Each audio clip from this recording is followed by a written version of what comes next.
Welcome to Spectrum News at 4, coming to you live from Uyo, the Akwa Ibom State capital. My name is Ofonono Joseph. Let's take a look at the headlines. Atiku Abubakar resigns from PDP, says decision heartbreaking. VP Shatima, Atiku, Zulum, Rada, Obi, El-Rufai attend Fidel prayer for Buhari. Plus, Israel bombs Syria army headquarters after warning Damascus to leave Jews alone. Stay tuned for details of these and other stories in just a moment.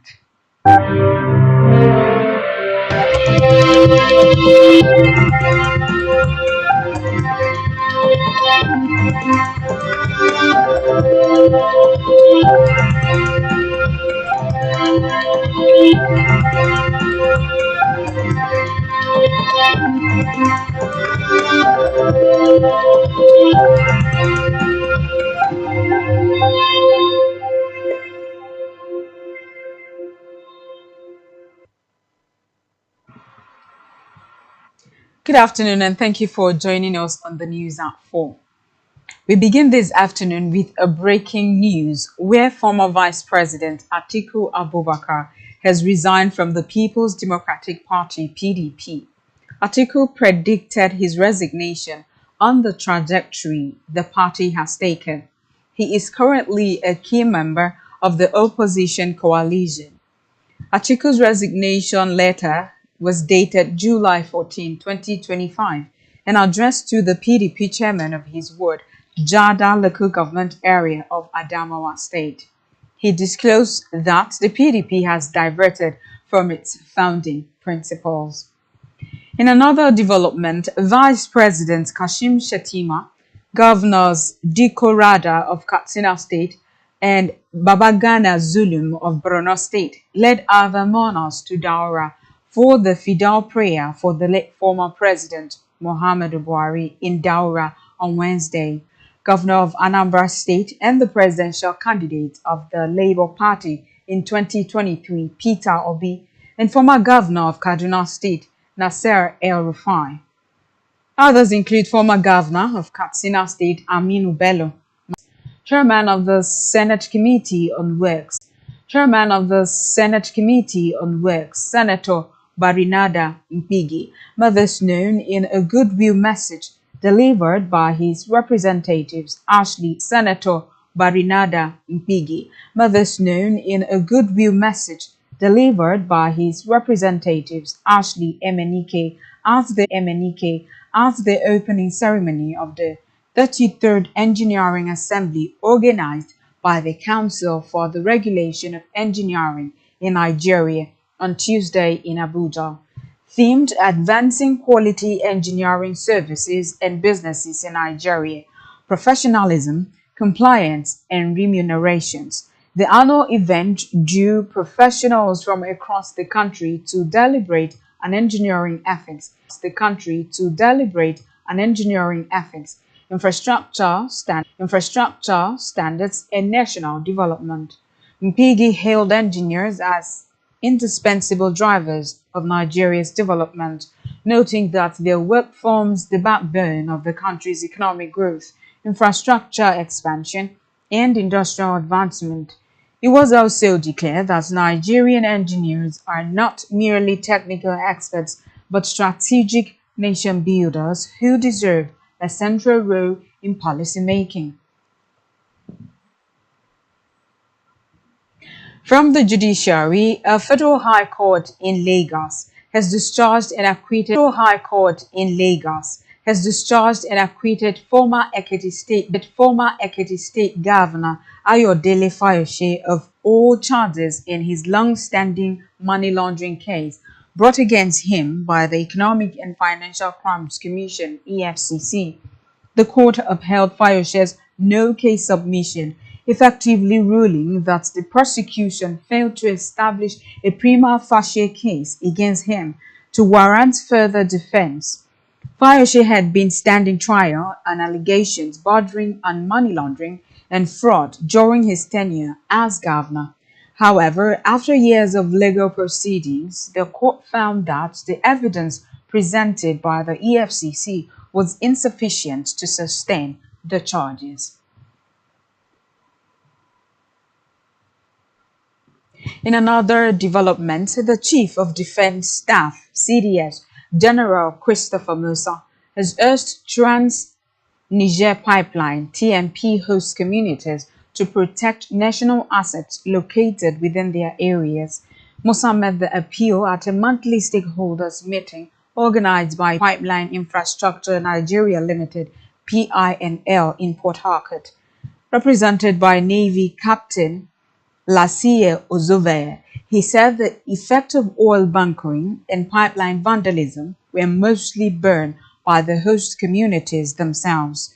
He noted that the environmental and health risks from pipeline damage affect locals more than the oil companies operating in the region. The CDS praised PINL for its consistent efforts in securing the assets, particularly its record of zero infractions on the Trans-Niger pipelines. Now to Africa, where the South African government has been placed on high alert following intelligence reports suggesting a potential military coup plot. Minister of Presidency Kumbuzo Nshaveni disclosed this while presenting her department's budget vote in Parliament. Nshaveni said the country's security cluster is monitoring the situations and has implemented preventive measures. She assured lawmakers and the public that the situation is under control and the country's security is not under immediate threat despite the prevailing political tensions. Nshaveni added that steps have been taken to mitigate the risk and the government remains committed to safeguarding national stability and democratic institutions. On the foreign scene, Israel said it bombed Syrian army headquarters in Damascus on Wednesday after warning the Islamist-led government to leave the Druze minority alone in its Sweida heartland, where a monitor says sectarian clashes have killed nearly 250 people. Syrian government forces entered the majority Druze city of Sweida on Tuesday with the stated aim of overseeing a ceasefire agreed with Druze community leaders after clashes with local Bedouin tribes left more than 100 people dead. However, witnesses reported that the government forces joined with the Bedouin in attacking Druze fighters and civilians in a bloody rampage through the city. The fighting marks the most serious outbreak of violence in Syria since government forces battled Druze fighters in Sweida province and near Damascus in April and May, leaving more than 100 people dead.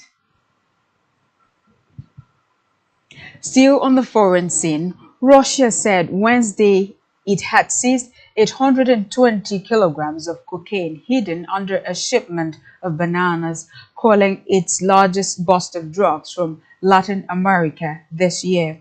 According to reports, cocaine smuggling into Russia has surged over the past 2 years. Drug traffickers are increasingly looking to the country as a transit hub, in part because the Ukrainian port of Odessa has become inaccessible due to Russia's offensive. Russia's Customs Service, working jointly with the FSB security service, said he had uncovered a batch worth more than 12 billion rubles stashed in banana containers. Still to come in the news.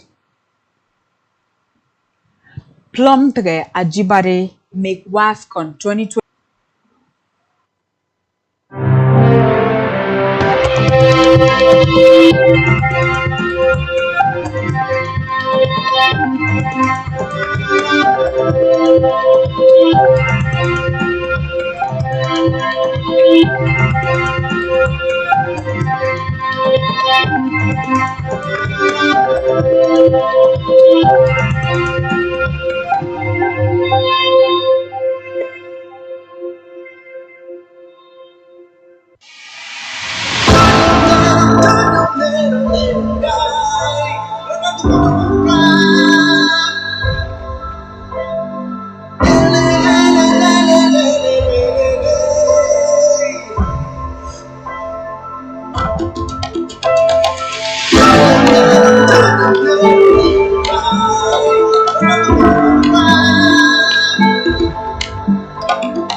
On our business news, the federal government is deepening efforts to enhance food and nutrition safety through a strategic collaboration with Permanent Interstate Committee for Drug Control in the Sahel. This was disclosed by the Minister of State for Agriculture and Food Security, Aliyu Abdullahi, during a recent courtesy visit by a CILSS delegation led by its Executive Secretary, Abdullahi Mahamadou, to the minister. The minister pointed out that the Federal Ministry of Agriculture and Food Security is actively working to implement the renewed hope agenda on food and nutrition safety, focusing on transforming the agricultural sector, modernizing farming practices, and ensuring national food security. He outlined several key initiatives, noting that the ministry is promoting sustainable agricultural practices, encouraging the cultivation of biofortified crops such as zinc-enriched rice, and harnessing technological innovations like mechanization to improve productivity. He added that increasing food production, availability, affordability, and accessibility remains a core priority. Still in business, Nigeria's Minister of Finance and Coordinating Minister of the Economy, Olawale Edun, has defended the economic reforms initiated by President Bola Tinubu, describing them as difficult but necessary steps towards macroeconomic stability and national recovery. Speaking through the special advisor to the President on Finance and Economy, Sayonde Okoli at the 13th Business Day CEO Forum held in Lagos. The minister said the removal of fuel and foreign exchange subsidies was critical in restoring investor confidence and laying the groundwork for long-term growth. Edon notes reforms were strategically phased, with the first phase beginning on President Tinubu's first day in office when he announced the end of the fuel subsidy. He said the government understood that while the decision to eliminate subsidies was made instantly, its impact would take time to settle. In health, the Southwest Caucus of the Nigerian Medical Association has said that its members may embark on strike if the unfavorable allowances introduced for doctors by the federal government are not withdrawn. The caucus, which comprises Oshun, Oyo, Ekiti, Ogun, and Ondo states, said that at a news conference in Oshobo. The caucus chairman, Dr. Adeshino Fasani, stated that the recent circular issued by the National Salary, Incomes and Wages Commission concerning doctors' increased allowances is not in tandem with economic reality. Fasanu, who is also the Osun State NMA chairman, said the national leadership of NMA had given the federal government 21-day ultimatum to withdraw the circular. He said the Southwest Caucus aligns with national leadership of the NMA in demanding immediate correction of inconsequential adjustments in alignment with the 2001, 2009, and 2014 collective bargaining agreements. Now to sports, where captain Rashidat Ajibade and defender Ashley Plonte have been named in the group stage best 11 at the ongoing 2024 Women's Africa Cup of Nations. The duo have played a key role in the Super Falcons' impressive start at the competition. Plumte, who started Nigeria's opening two games against Tunisia and Botswana, caught the eye with her composure and defensive solidity. The 25-year-old has provided driving runs, linking the midfield and attack. The Super Falcons will face the Copper Queens of Zambia in the quarterfinals of the WAFCON 2024 finals on Friday at 5 p.m.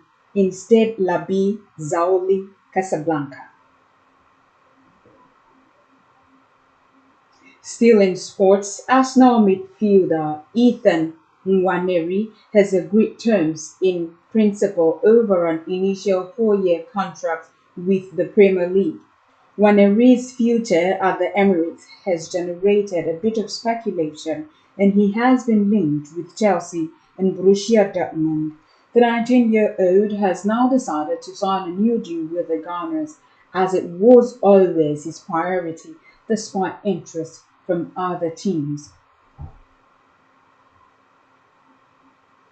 On our entertainment news, renowned Nollywood actress and producer Mary Remy Njoko has raised concerns over the competence of medications in Nigeria following a recent experience with food poisoning on a film set.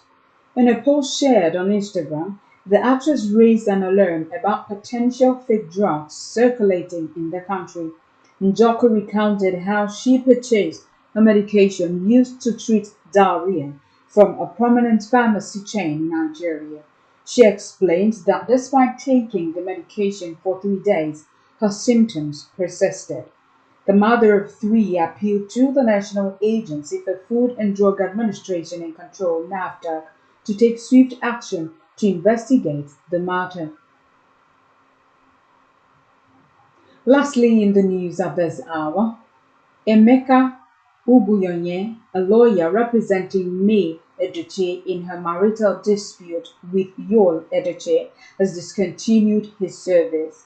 In a statement released by the law firm Due Process Advocate DPA, Ugwuonye cited relentless harassment from May's fan base known as May Nation as the reason for his decision. He stated that the initial legal partnership formed to seek justice for May in the aftermath of her marriage breakdown ended due to tension and cyberbullying from her supporters. According to Ugwuonye, the toxic atmosphere fostered by some of her fans made it impossible to continue his representation. He assured that DPA will fully cooperate with the next legal team representing May. And that's all we have for you at this time. Do well to follow us on all our social media handles and subscribe to our YouTube channel, all of which you can find on our website, spectrumtvlive.ng. You have been watching Spectrum News at 4. I remain Ofonono Joseph. Enjoy the rest of your day.